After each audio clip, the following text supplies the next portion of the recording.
அனைவருக்கும் வணக்கம். இன்றைக்கி நம்ம இந்த வீடியோவில் ரொம்பவே சுவாரஸ்யமாகவும் பரபரப்பாகவும் ஓடிக்கொண்டிருக்கிற பிக் பாஸ் நிகழ்ச்சியோட 19வது நாளில் என்ன நடந்தது அப்படின்றத பார்க்கலாம். ரியோவை முன்வரிசையில் நிற்க வைக்க வேண்டும் என்கிற உத்தியோட அர்ச்சனா செயல்படுகிறார் என்று ஆரி சொல்ல, அட பாவிங்களா, இதையே இப்போதான் கண்டுபிடிக்கிறீங்களா என்பது போல பதில் சொன்னார் பாலாஜி. அப்படி பிக் பாஸ் வீட்டில் 19வது நாளில் என்ன நடந்தது அப்படின்றத பார்க்கலாம். இந்த வீடியோ ரொம்பவே சுவாரஸ்யமாகவும் பயனுள்ளதாகவும் இருக்கும். ஸோ கடைசி வரைக்கும் ஸ்கிப் பண்ணாமல் பாருங்கள். நீங்கள் இன்னும் நம்ம சேனலை சப்ஸ்கிரைப் பண்ணலைன்னா கீழே இருக்க ரெட் கலர் பட்டனை கிளிக் பண்ணி சப்ஸ்கிரைப் பண்ணிடுங்க. அப்படியே பக்கத்தில் இருக்க நோட்டிஃபிகேஷனுக்கான பெல்லைக்கானையும் மறக்காமல் கிளிக் பண்ணிடுங்க. வாங்க வியூவர்ஸ், வீடியோக்குள்ளே போகலாம்.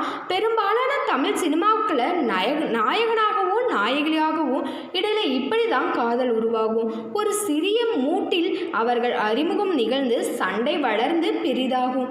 நாயகன் அவளை விதமாக வெறுப்பேற்றுவான். யூ என்ற நாயகி முற்றுப்புள்ளி இல்லாமல் திட்டம் முயல்வாள். 80களில் வெளிவந்த திரைப்படங்களில் இந்த பாணிகளை சலித்து போகும் அளவில் உபயோகித்து விட்டார்கள். பிக் பாஸ் வீட்டில் சனத்திற்கும் பாலாவிற்கும் இடையில இதுதான் நிகழ்கிறதோ என்ற சந்தேகமும் இருக்குதுன்னே சொல்லலாம். சனத்திற்கு அதிக கிரெடிட்களை பாலா என்று தர என்கிற மாதிரியே சனம் வெட்கப்பட்டு கொண்டிருந்தார். மறுபடியும் அதேதான் நடந்தது. ஆளுமா டோலுமா என்கிற பாட்டுடன் 19வது நாள் விடிந்தது. நடனத்தின் போது என்வெளி தனிவெளி என்ற மறுபடியும் தனி ஆவர்த்தனங்களாக சென்று விட்டார் சிவானி. உனக்கு யோசிமெல்லாம் தெரியுமாடா? சாம் சொன்னாங்க. போன வாரம் ரேகா போவாங்கன்னு கரெக்டாக சொல்லிட்டீராமா. இந்த வாரம் யார் போவாங்க சொல்லு என்ற ஆஜித்தை நச்சரித்து கொண்டிருந்த சுரேஷ், ஆஜித்து சற்று யோசித்து, நீங்க தான் அது முன்னோடியே சொல்லிவிட்டேன் என்றார். கொடு என்கிற கேட்டு வாங்கி கொண்டாலும் சுரேஷ்னால இதை மனதார ஏற்க முடியவில்லை என்று மறைத்து கொண்டு அப்படியே சந்தோஷம் என்கிறபடி எழுந்து சென்றார். ஆனால் ஆதித்துக்கு இந்த சக்தி இருக்குமோ என்ற சந்தேகமும் தான் இருக்கிறது. ஏனெனில் இந்த சம்பவத்திற்கு பிறகு அன்று மாலை நடந்த தகுதி வரிசையில் டாஸ்கில் சுரேஷ் 16வது இடத்திற்கு வந்தார். கண்டென்ட் அதிகம் தருகிற போட்டியாளர்களில் ஒருவரான சுரேஷை பிக் பாஸ் அப்படியெல்லாம் கைவிட்டு விட மாட்டாங்க என்று ஜோசியம் சொன்னார். நாடா இல்லை காடா டாஸ்கில் மிகச்சிறப்பாக செயல்பட்டு இருவரையுமே தேர்ந்தெடுத்து சொல்ல வேண்டும். 2 அணிகளில் இருந்து தலா ஒருவரை தேர்ந்தெடுக்கலாம் என்று முடிவு செய்தாங்க. இது சரியா தவறா என்று தெரியவில்லைன்னே சொல்லலாம். சுரேஷோட பெயர் முதல்லையே பலமாக பரிசீலிக்கப்பட்டு பிறகு அர்ச்சனாவை தேர்ந்தெடுத்தாங்க. ஆஜித் ஜோசியம் ஒர்க் அவுட் ஆகுது போல இருக்கே. இன்னொரு அணியில் சனத்தோட பெயர் அதிகமாக அடிபட்டாலுமே அது ஒரு பாவனையாகவும் அந்த அங்கீகாரத்தை ஏற்க பலரும் மறுத்து கொண்டிருந்தாங்க. எனக்கு கொடுங்கப்பா, நான் தான் ஓப்பன் கேட்கிறேன் இல்லை என்று கேட்டு வாங்கி தேர்வானார் பாலா. அடுத்ததாக இந்த வாரம் முழுவதும் முழு ஈடுபாட்டோடு செயல்பட ஒருவரை தேர்ந்தெடுக்க வேண்டும். சனத்தோட பெயர் மிக அழுத்தமாக பரிந்துரை செய்தார் பாலாஜி. அவங்க ஈடுபாட்டோட வேலை செஞ்சா இருக்கட்டும், நீ காட்டுற ஈடுபாடு ஒரு மார்க்கமாகவே இருப்புக்குப்பா பாலா. இதற்கு சனம் வெட்கப்பட்டு தலை குனிந்து தாங்க சென்றார். பாவம், 2 பேரும் சேர்ந்து தாத்தாவை டீல்ல விட்டுருவாங்க போல. பாலாவின் பரிந்துரையை பார்த்து கேப்ரில்லா இதயம் துடிக்கும் சின்னத்தை கையில் செய்து காட்டி குறும்பு செய்தார். பரிந்துரை பட்டியலில் சனம், ஆரி, அனிதா ஆகியோர் வந்தாலுமே பெரும்பான்மையான வாக்குகள் பெற்ற சனம் வென்றாருன்னே சொல்லலாம். ஆக அடுத்த வாரத்திற்கான தலைவர் போட்டியில் அர்ச்சனா, பாலா மற்றும் சனம் இருப்பார்கள் என்றே சொல்லப்படுது. அடுத்ததாக சலிப்பாக செயல்பட்ட 2 பேரை தேர்ந்தெடுத்து ஓய்வெடுக்கும் அறைக்கு அனுப்ப வேண்டும். இது சங்கடமான தேர்வு என்பதால் ஒவ்வொருமே எழுந்து சென்று தங்களோட கருத்துக்களை கூற வேண்டும். ஆரியோட பெயரை ஆரி பிரதர் என்று மாற்றி விடுவார்கள் போல இருக்கு. அந்த அளவிற்கு பெரும்பாலானோர் அப்படியே குறிப்பிடுகிறார்கள்.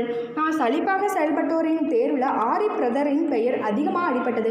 அரக்கர் அணிக்கு மாறியும் அவர் ஈடுபாட்டோடு செயல்படவில்லை என்கிற காரணம் அதிகமாக சொல்லப்பட்டது. இதுதான் உண்மையினே சொல்லலாம். எப்போதும் அட்வைஸ் செய்த மாதிரியே பேசிக்கொண்டிருக்கிறது தவிர வேறொன்று ஆரியோட சுவாரஸ்யமே இல்லை அப்படின்னு சொல்லலாம். இன்னொரு தேர்வு ஆஜித். தனக்கு நெருக்கமானவர்களை தவிர மற்றவர்களிடம் அதிக பழக மாட்டேங்கிறாரு. ஆக கண்ணாடி அறைக்குள்ள அனுப்பப்பட்ட தேர்வாளரான ஆரியும் ஆஜித்தும் இந்த சம்பவத்தின் போது சிக்கலான உடையில் இருந்த சிவானி தன் ஆபிரியத்தை அது போல சிக்கனமாக சொல்லிவிட்டு போக காரணம் சொன்னாங்க. இன்று இடமறைத்து பிக் பாஸ் காரணம் சொன்ன பிறகு யாரை நாமினேட் பண்ணுங்க, அதை சொல்லுங்க என்று அதனை சொன்னேனே பிக் பாஸ் என்று சிரிங்கியது குழந்தை போல. அது மட்டும் இல்லாமல் நான் மட்டும் சிவானி அற்புதமான குரலை எப்படியாவது கேட்டுவிட வேண்டும் என்று பிக் பாஸை தவிக்கிறார் போல.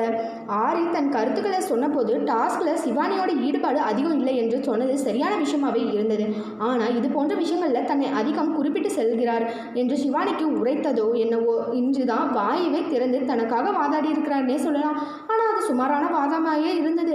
நானும் ஒரு யோசனை சொன்னேன், யாரும் அதை எடுத்துக்கல என்றார். ஆனால் அதை டீமில் உட்கார்ந்து டிஸ்கஸ் பண்ணிங்களா என்று ஆரி மடக்கிய போது சிவானியால் பதில் சொல்ல முடியலை.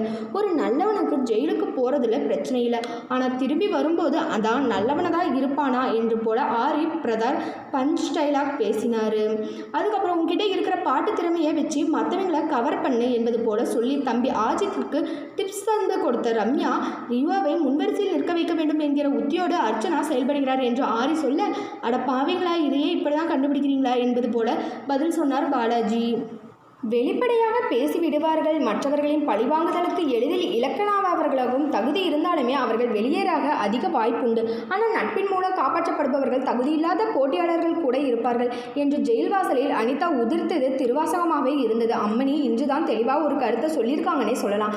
1, 2 என்று எண்ணி வரிசைப்படுத்தி என்று முகப்பெருமான் ஓவியப்படியும் கேட்பாராம். அதுபோல போட்டியாளர்கள் தங்களுக்குள்ள கலந்துரையாடல் செய்து 1 முதல் 11 வரிசை தகுதி அடிப்படையில் தேர்வு செய்ய வேண்டுமா? அது ஒவ்வொருவரை பற்றியும் மற்ற அனைவரும் பரிசீலனை செய்ய காரணங்களை கூறி வரிபடுத்த வேண்டும் அப்படின்னு சொன்னாங்க. இந்த வாக்குமுறை சற்று குழப்பமாகவே இருந்தது. இந்த வாரம் எவிக்ஷன் பட்டியலில் இருப்பவர்கள் முதல்ல வைத்துக் கொள்ளவும் என்கிறார்கள். சுரேஷோட கடைசி எண் 16 சென்று நிற்பதற்கு துடியாக துடித்தார். சுரேஷ் ஆஜித் ஜோசியம் செயலை செய்யுது மிகவும் ஆசைப்பட்ட அவரை சரி போங்க என்று அந்த எண்ணிற்கு அனுப்பி வைத்தாங்க. தேர்வு முறையில் குழப்பம் ஏற்பட்ட போது சம்யுக்தா ஒரு யோசனை கூறினாங்க. டாப் 80 பாட்டம் 80 என்று முதல்ல 2ஆக பிரித்து விட்டு பிறகு அதிலிருந்து உள்ள வரிசையை தேர்ந்தெடுக்கலாம். அவர் சொன்னது பெண் பற்றினாங்க. நீ கையை தூக்கலையா என்று குழப்பமாக நடைபெற்ற முடிந்த இந்த வாக்கெடுப்பில் முடிவு பின்வரும் அமைஞ்சிருக்குன்னே சொல்லலாம். இந்த வரிசையில் சுரேஷ் 16 இடமும் ஸ்வனம் 15வது இடமாகவும் இருந்தார். சம்யுக்தா 14வது இடமாகவும், வேல்முருகன், சோம், அர்ச்சனா, ஆரி, அனிதா, ரமேஷ், நிஷா, ஆஜித், ரியோ, கேப்ரில்லா, பாலா, சிவானி, ரம்யா என்று வரிசைகள் கீழே இருந்து மேலாக வந்தது. 1 என்கிற எண்ணிக்கையை பெறுவதென்பது ஏறத்தாழ பிக் பாஸ் டைட்டிலை பெறுவதற்கு சமமாகவே இருக்கு. ரம்யா இதற்கு தகுதியானவர்கள் தான். முதலில் பின்வரிசையில் இருந்தாலும் தன் கருத்துக்களை எப்போதும் புன்னகையுடன் சொல்வதாலும் சமங்களில் அறிவுபூர்வமாக பேசுவதாலும் இவதற்கு தகுதியானவர்களாக இருக்கலாம். 2ஆவதாக சிவானி தேர்வானது ஆச்சரியம். ஒப்பனையை தாண்டி அவர் தனித்தன்மை இதுவரை வெளிப்படவே இல்லை. மற்றவர்களை பகை கொள்ளாமல் இருப்பதிலேயே தகுதியில்லாதவர்களாக இங்கு இருப்பார்கள் என்று அனிதா சொன்னது உண்மையாயிற்று. 15வது இடத்திற்கு போகிறேன் என்று முதலேயே வெறுப்பாக கூறிய பாலா 3வது இடத்திற்கு வந்தது சிறப்பு. தம்மின் அபிப்பிராயங்களை நேர்மையாகவும் வெளிப்படையாகவும் கூறிவிடுகிறார் பாலா. 16வது இடத்திற்கு சென்று தீர்வேன் என்று சுரேஷ் துவக்கத்தில் அடம்பிடிக்காமல் இருந்திருந்தால் அவரது வரிசை நிலையும் மாறியிருக்கலாம். காரணங்களை கூறும்போது பாலா சொன்னவை ஏறத்தாழ நியாயமாகவே இருந்தாலும் அவர் சொன்ன முறையானது சர்ச்சையாயிற்று. வேல்முருகன் டிப்ளமாட்டிக்கு எப்போதுமே நடந்து கொள்கிறாரு. ட்ரூத் ஆர் டேர் டாஸ்க்ல கூட அவர் யாரையுமே குற்றம் சாட்ட விரும்பாமல் மழுப்பி விட்டு மீசை வரைந்து விட்டு சென்றார். அதில் பாலா கூறின காரணம் சரியாகவே இருந்தது. ஆனால் நான் ஒரு கிராமத்தானது என்று வேல்முருகன் சொன்ன பிறகு டிப்ளமாசியன்ஸ் மீனிங் தெரியுமா என்று பாலா கேட்டது ரசிக்கத்தக்கதாக இல்லை. அதன் பொருள் அறிந்துதான் பேசுகிறார்களா என்பதுதான் பாலா கேட்க விரும்பியது.